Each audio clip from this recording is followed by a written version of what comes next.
తెలంగాణలో రహదారులకు మహద్దశ పట్టనుంది. ప్రభుత్వం పెద్ద ఎత్తున రహదారుల నిర్మాణాన్ని చేపట్టబోతోంది.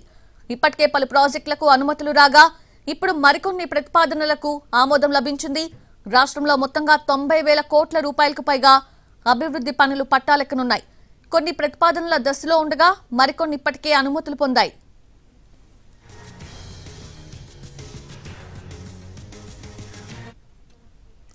తెలంగాణలో తాజాగా 60,799 కోట్లతో కొత్త రహదారుల నిర్మాణం చేపట్టబోతున్నారు.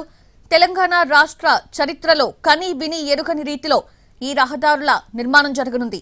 వీటికి అదనంగా మరో 28,000 కోట్ల రూపాయలతో ఫ్యూచర్ సిటీ నుంచి బందర్ పోర్ట్ వరకు, మన్ననూరు నుంచి శ్రీశైలం వరకు చేపట్టే రహదారులు ప్రతిపాదనల దశలో ఉన్నాయి.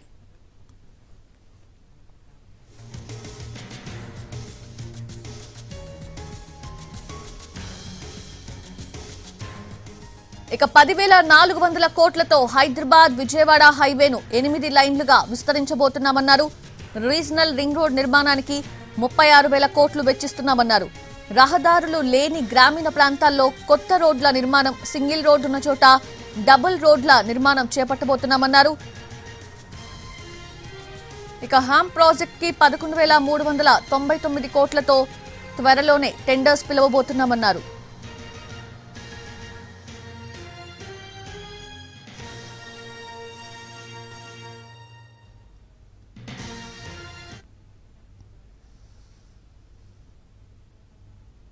మన్ననూరు నుంచి శ్రీశైలం వరకు 52 కిలోమీటర్ల ఎలివేటెడ్ కారిడార్ కోసం 8,000 కోట్లు ఖర్చు చేస్తున్నామన్నారు మంత్రి కోమటిరెడ్డి. అలాగే ఫ్యూచర్ సిటీ నుంచి అమరావతి మీదుగా బందర్ పోర్ట్ వరకు గ్రీన్ ఫీల్డ్ హైవే నిర్మిస్తామన్నారు.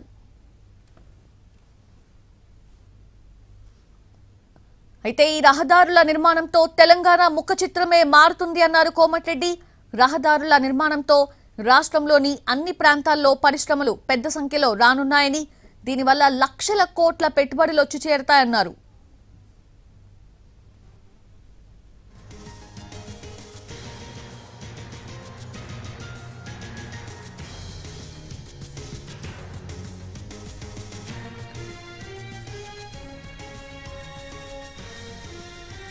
అయితే ఈ రహదారుల నిర్మాణంతో రాష్ట్రంలోని అన్ని ప్రాంతాల్లో పరిశ్రమలు పెద్ద సంఖ్యలో రానున్నాయని, దీనివల్ల లక్షల కోట్ల పెట్టుబడులు వచ్చి యువతకు ఉపాధి లభిస్తుందని చెప్పారు. రహదారుల నిర్మాణానికి అనుమతులు ఇచ్చి నిధుల మంజూరుకు ఆమోదం తెలిపిన ముఖ్యమంత్రి రేవంత్ రెడ్డి, ఉప ముఖ్యమంత్రి భట్టి విక్రమార్కకు మంత్రి కోమటిరెడ్డి ధన్యవాదాలు తెలిపారు.